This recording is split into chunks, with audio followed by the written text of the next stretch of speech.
Triangle chart প্যাটার্নকে আমরা মার্কেটে কিভাবে ট্রেড করতে পারি এবং এর পেছনে কি সাইকোলজি থাকে, অর্থাৎ বায়ার এবং সেলার কিভাবে মার্কেটকে সেই সিচুয়েশনে দেখে, সেগুলো সব আজকের এই ভিডিওতে আমরা জানবো।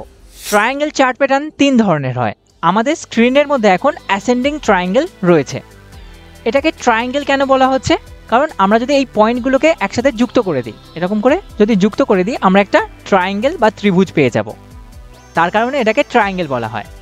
আর অ্যাসেন্ডিং ট্রায়াঙ্গেলের ক্ষেত্রে এই যে লো যেগুলো আছে, এই যে সুইং লো, এই যে সুইং লো, এগুলো হচ্ছে ওপরের দিকে শিফট হতে থাকে, শিফট হয়ে হয়ে ওপরের দিকে যায়। আর যে হাইগুলো, সেগুলো একটা নির্দিষ্ট লেভেলে থাকে, সেগুলো শিফট হয় না।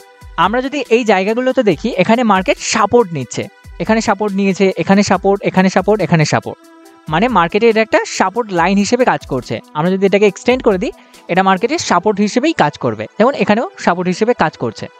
ঠিক একই রকম আমরা যদি এই ওপরের লাইনটাকে দেখি, এখানে মার্কেট রেজিস্ট্যান্স হিসেবে কাজ করছে। এই লাইনটা এখানে রেজিস্ট্যান্স নিয়ে নিচে গেছে, তারপরে এখানে রেজিস্ট্যান্স ব্রেক করেছে। এবার এখানে আমরা বায়ার এবং সেলারের সাইকোলজি দেখি, যে তারা কিভাবে মার্কেটকে দেখছে। যেমন এখান থেকে লো এখানে শিফট হয়ে গেছে, এর মানে কি? মানে এখানে বায়াররা শেয়ার প্রাইসকে এখানে নিয়ে গেছিল, সেলাররা এখানে অ্যাক্টিভ হয়ে নিচে নামিয়েছে। তাহলে নিচে নামিয়ে কত দূর যাবে? যাওয়ার কথা তো এত দূর ছিল, বাট এত দূর নিয়ে যেতেই দেয়নি বায়াররা তার আগেই এখানে এসেই আবার কেনা স্টার্ট করে দিয়েছে। তারপরে শেয়ার প্রাইস আবার উপরের দিকে চলে গেছে। এখানে আবার সেলাররা বিক্রি করেছে। সেলাররা বিক্রি করলে তো নিচে নামার দরকার, অনেকটাই নিচে নামছে, বাট নিচে নামতে নামতে এখান থেকে বায়াররা আবার অ্যাগ্রেসিভ হয়ে গেছে। বায়াররা এখানে অ্যাগ্রেসিভ হয়ে আবার শেয়ার প্রাইসকে ওপরে নিয়ে গেছে, তারপরে একটু ওপরের দিকে ব্রেক করিয়েছে, তারপরে আবার সেলাররা এখানে অ্যাগ্রেসিভ হয়ে গেছে, তারপরে আবার শেয়ার প্রাইসকে নিচে নামিয়েছে। বাট এখানে আবার বায়াররা বেশি অ্যাগ্রেসিভ সেলারদের তুলনায়, তাই শেয়ার প্রাইসকে আবার এখান থেকে তুলে নিয়ে গেছে, এই লোর কাছে আসতেই দেয়নি, তার আগেই এখান থেকে তুলে নিয়ে গেছে। তারপরে এই জায়গাতে ব্রেক হয়ে গেছে। এখান থেকে কি বুঝতে পারছি? যারা বায়ার তারা বেশি অ্যাগ্রেসিভ সেলারদের তুলনায়, তারা বেশি শক্তিশালী, এখানে বায়াররা বেশি শক্তিশালী। তার কারণেই এই রেজিস্ট্যান্স লাইনটা ব্রেক করে শেয়ার প্রাইস ওপরের দিকে চলে গেছে। এবারে কি সম্ভাবনা থাকে? যখন এই গ্রিন ক্যান্ডেলটা, যে ক্যান্ডেলটা ব্রেকআউট দিয়েছে, তার হাইয়ের ওপরে কোনো গ্রিন ক্যান্ডেলের ক্লোজিং হয়ে যায়, তখন মার্কেট আমাদের সিগন্যাল দেয় যে এখন মার্কেট রেডি ওপরের দিকে যাওয়ার জন্যে। এবার টার্গেট কিভাবে এখানে বের হয়? এখানে টার্গেটটা বের হয় এই যে প্রথম যে এটা পাচ্ছি, যেটা এই যে সাপোর্ট এবং রেজিস্ট্যান্স লাইনকে টাচ করছে, প্রথম যেটা, এর যেটা ডিস্টেন্স, এই ডিস্টেন্সটা আমরা এখান থেকে ড্রয়িংটা ক্লিয়ার করে দিই।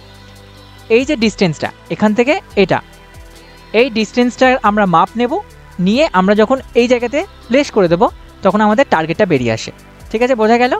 এবারে আমরা নেক্সট দেখি যে এইটা হওয়ার পর তারপরে মার্কেটে কি হয়েছিল। এখানে প্রথমে আমাদের এখানে ব্রেক দিয়েছে, বাট এখানে কনফার্মেশন করেনি, কনফার্মেশন করেছে এই জায়গাতে, এই ক্যান্ডেলটাতে কনফার্মেশন করার পর তারপরে শেয়ার প্রাইস উপরের দিকে চলে গেছে। এই চার্ট প্যাটার্নের বেসিসে আমাদের যে নর্মাল টার্গেটটা বেরিয়ে আসে, সেটা হচ্ছে এখান থেকে এটাকে যদি আমরা এখানে নিয়ে যাই, শেয়ার প্রাইস এতটা ওপর পর্যন্ত গেছিলো, আর আমাদের এখানে টার্গেটটা অ্যাচিভই করে গেছে। এবারে আমরা নেক্সট চার্ট প্যাটার্ন দেখি। এটা হলো ডিসেন্ডিং ট্রায়াঙ্গেল। এই যে হাইগুলো যেগুলো আছে, এই যে হাই, এই হাই, এগুলো পরপর নিচের দিকে শিফট হচ্ছে, এখানে গেছে, তারপরে এখানে গেছে, তারপরে এখানে হাইটা গেছে, নিচের দিকে শিফট করছে। আর যেগুলো লো আছে, সেগুলো একটা নির্দিষ্ট লেভেলে আছে, মানে যেটা অ্যাসেন্ডিং ট্রায়াঙ্গেলে হচ্ছিল তার উল্টোটা এখানে হচ্ছে। ডিসেন্ডিং ট্রায়াঙ্গেলের ক্ষেত্রে লোগুলো একটা নির্দিষ্ট লেভেলে আছে, আর হাইগুলো নিচের দিকে নামছে। এবারে আমরা এই চার্ট প্যাটার্নটার সাইকোলজি দেখি, যে বায়ার এবং সেলাররা কিভাবে এখানে পার্টিসিপেট করছে।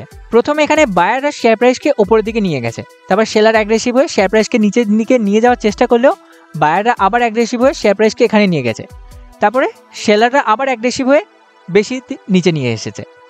ঠিক আছে, এই লোটাকে ব্রেক করে নিচের দিকে নিয়ে এসেছে, তারপরে আবার বায়াররা অ্যাগ্রেসিভ হয়েছে, শেয়ার প্রাইসকে ওপরের দিকে নিয়ে যাওয়ার চেষ্টা করেছে, বাট সেলাররা অ্যাগ্রেসিভ হয়ে এতটা উপরে না নিয়ে গিয়ে তার আগেই নিচের দিকে নামিয়ে দিয়েছে।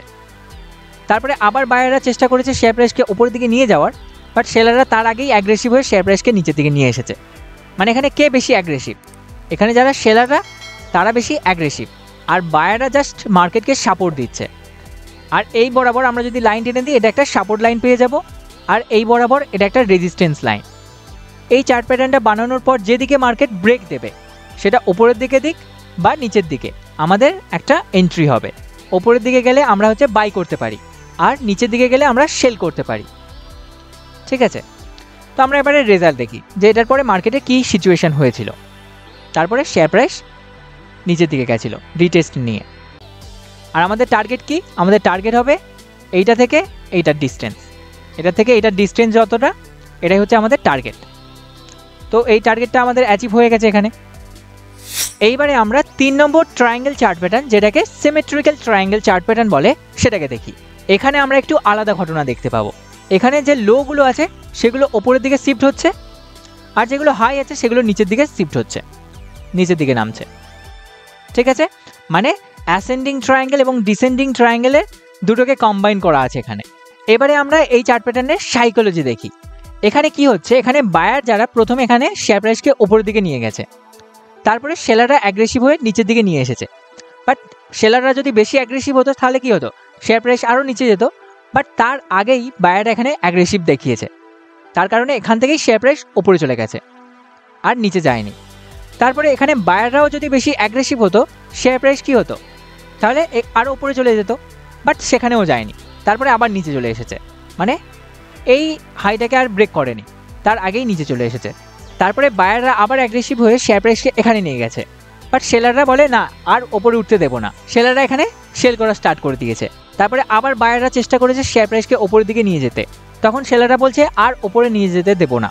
তারপরে শেয়ার প্রাইস আবার নিচের দিকে যাওয়া স্টার্ট করেছে, তখন এখানে বায়াররা এসে বলে না আর নিচে যেতে দেবো না, আর নিচে যেতে দেয়নি। তারপরে এখান থেকে ওপরের দিকে নিয়ে গেছে।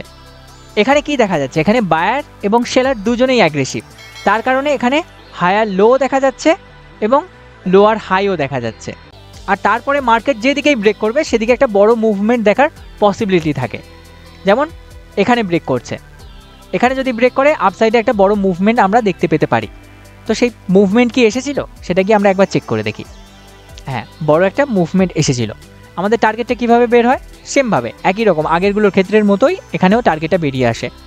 এটা থেকে এটার ডিস্টেন্স আমরা নেব, এই ডিস্টেন্সটা এখানে বসিয়ে দিলে আমাদের টার্গেট বেরিয়ে আসে। এখানে আরেকটা আমাদের সিমেট্রিক্যাল ট্রায়াঙ্গেল আছে, যেখানে হাইগুলো নিচের দিকে নামছে এবং লোগুলো ওপরের দিকে উঠছে।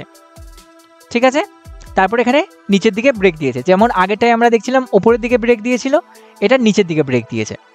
টার্গেট কি, আমাদের টার্গেট হবে এইখান থেকে এই ডিস্টেন্সটা, এই ডিস্টেন্সটা মাপ নিয়ে আমরা এখানে বসিয়ে দিলে আমাদের টার্গেট বেরিয়ে আসে। তো আমাদের দেখি টার্গেটটা কি অ্যাচিভ করেছে। হ্যাঁ, টার্গেট অ্যাচিভ করে গেছে। আমাদের টার্গেটটা কি ছিল, এই ডিস্টেন্সটা, বাট এটা তার থেকে অনেক বড়, প্রায় ডবল। তো আমাদের এখানে টার্গেট অ্যাচিভ করেছে। এবং এখানে যদি আমাদের এন্ট্রি হতো এই সব জায়গায়, তাহলে তারপরে রিটেস্ট হয়েছে এখানে একবার, তারপরে এই রেজিস্ট্যান্সে গিয়ে আরেকবার রিটেস্ট করেছে, তারপরে এখানে একটা বড় ফল এসেছে। আমরা এক এক করে 3 ধরনের যে ট্রায়াঙ্গেল হয় সেগুলো জানলাম। এবারে অ্যাসেন্ডিং ট্রায়াঙ্গেল কখন দেখতে পাওয়া যায়? নর্মালি অ্যাসেন্ডিং ট্রায়াঙ্গেল দেখতে পাওয়া যায় এরকম একটা আপসাইডে মুভ হয়েছে, তারপরে এখানে মার্কেট অ্যাসেন্ডিং ট্রায়াঙ্গেল বানাচ্ছে, এরকম বানাচ্ছে, এবং তারপরে হাই পসিবিলিটি থাকে যে শেয়ার প্রাইস আবার এখান থেকে কন্টিনিউ ওপরের দিকে যাবে, মানে এটা কন্টিনিউয়েশনের সিগন্যাল দেয়। আর ডিসেন্ডিং ট্রায়াঙ্গেল কখন দেখতে পাবো? যখন শেয়ার প্রাইসের এরকম একটা ফল এসেছে, তারপরে এখানে এরকম ডিসেন্ডিং ট্রায়াঙ্গেল বানাচ্ছে, এখানে এরকম বানাচ্ছে। এখানে হাই পসিবিলিটি থাকে যে শেয়ার প্রাইস এখান থেকে আবার ডাউন হবে, মানে কন্টিনিউয়েশন হবে, মানে শেয়ার প্রাইস নিচের দিকে যাচ্ছিল আরও নিচের দিকে যাবে। আর সিমেট্রিক্যাল ট্রায়াঙ্গেল যে কোনো ক্ষেত্রেই দেখতে পাওয়া যায়, মানে শেয়ার প্রাইস ওপরের দিকে যাচ্ছে তখন এরকম বানাচ্ছে, এরকম দেখতে পাওয়া যায়। আবার শেয়ার প্রাইস নিচের দিকে যাচ্ছে তখন এরকম বানাচ্ছে, সেটাও দেখতে পাওয়া যায়। আর আমরা যদি এটা ইন্ট্রাডে ট্রেডিং করি বা শর্ট টার্মের জন্য ট্রেডিং করি, তাহলে আমাদের এখানে এসএল ইউজ করতে হয়। এসএলকে কীভাবে ব্যবহার করতে হয় সেটা নিয়ে আমরা একটা পুরো ডিটেলসে ভিডিও বানাবো। বাট তার আগে দেখে নিই যে কীভাবে আমরা এসএল রাখতে পারি বা কোথায় এসএল রাখতে পারি। যেমন আমরা এই জায়গাতে এসএল রাখতে পারি, অথবা এই জায়গায় এসএল রাখতে পারি, মানে যেদিকে ব্রেক হচ্ছে তার আগে সুইং হাই বা সুইং লোতে আমরা এসএল রাখতে পারি। যেমন আমরা যদি আগের এক্সাম্পলগুলোতে দেখি তাহলে জিনিসটা ক্লিয়ারভাবে বোঝা যাবে। যেমন এর ক্ষেত্রে আমরা এসএল কোথায় রাখতে পারি? যেমন যদি আমাদের এন্ট্রি এই জায়গায় হয় তাহলে আমাদের এসএল এখানে হতে পারে। আমাদের যদি এন্ট্রি এই জায়গায় হয় তাহলে আমাদের তার আগের সুইং লো এখানে হতে পারে আমাদের এসএল। তার আগের এক্সাম্পল দেখি যে আমরা এসএল কোথায় রাখতে পারি। যেমন এখানে আমাদের এসএল কোথায় হতে পারে? আমাদের এসএল এই জায়গায় হতে পারে। তারপরে যখন আমাদের এন্ট্রি হয়ে গেছে, পুলব্যাক নিয়ে নিয়েছে, তারপরে আমরা এসএলকে শিফট করে এখানে নিয়ে আসতে পারি। এই চার্ট প্যাটার্নটার ক্ষেত্রে আমরা এসএল প্রথমে এখানে রাখতে পারি, তারপরে যখন দেখছি এখানে একটা সুইং লো বানিয়েছে, তারপরে এখানে এসএল রাখতে পারি। যদি আমরা এই জায়গাতে এন্ট্রি নিই তাহলে আমাদের এসএল এখানে হবে, আর যদি আমরা এই জায়গাগুলোতে এন্ট্রি নিই তাহলে আমাদের এসএল এই জায়গাতে হবে। তারপরে যখন মার্কেট ওপরের দিকে যাচ্ছে তখন আমরা এসএলকে শিফট করে এই সুইং লোতে রাখতে পারি। তো এইভাবে আমরা সিস্টেমেটিক্যালি ট্রেড করতে পারি। আপনার যদি কোনো প্রশ্ন থাকে অবশ্যই কমেন্টে জানাবেন, এবং পরবর্তী সময় কোন ধরনের ভিডিও দেখতে চান সেই টপিকটা অবশ্যই কমেন্টে জানাবেন। আশা করি আজকের এই ভিডিওটি থেকে আপনি নতুন কিছু শিখতে পেরেছেন, জানতে পেরেছেন। ভিডিওটি ভালো লাগলে অবশ্যই লাইক দেবেন। আগামী দিনের ভিডিও দেখার জন্য চ্যানেলটি সাবস্ক্রাইব করবেন, এবং আপনার বন্ধু ফ্যামিলি মেম্বার যারা শেয়ার মার্কেটে নতুন আসছে তাদের সাথে অবশ্যই শেয়ার করবেন। শেয়ার করার মাধ্যমে আমরা একসাথে গ্রো করতে পারবো। আবার দেখা হবে নেক্সট ভিডিওতে। ধন্যবাদ।